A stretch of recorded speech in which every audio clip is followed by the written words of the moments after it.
Në shtëpinë e fëmijës Lulet e Vogla kishte ardhur sot për të dhënë dhurata këngëtarja mirënjohur Greta Koçi. Ajo kishte ardhur me funksionin e saj të ri si nënkryetare e Forumit Rinor Demokrat. Iniciatorët e këtij aktiviteti ishin të rinj nga Forumi Rinor i PD-s Qarkut Korç.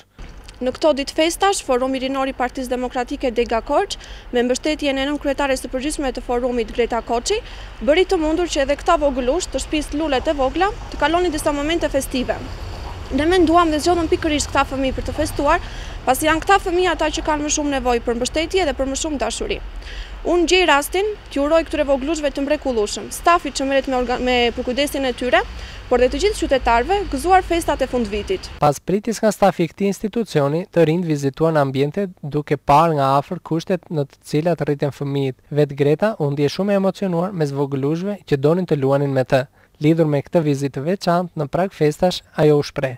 Ti dhurosh në një ditë caktuar një gëzim fëmijëve është kënaqësi shumë e madhe. Unë do doja të falenderoj Forumin Rinor të Partisë Demokratike Dega Korç, të gjithë të rinjtë të reja që bashkëpunuan me mua për të sjell këto pak ndihma, ndoshta diçka shumë e vogël, por e bërë me zemër të madhe. Dhe t'ju falenderoj dhe ju për praninë tuaj sot. Ju përshëndes përzemërsisht.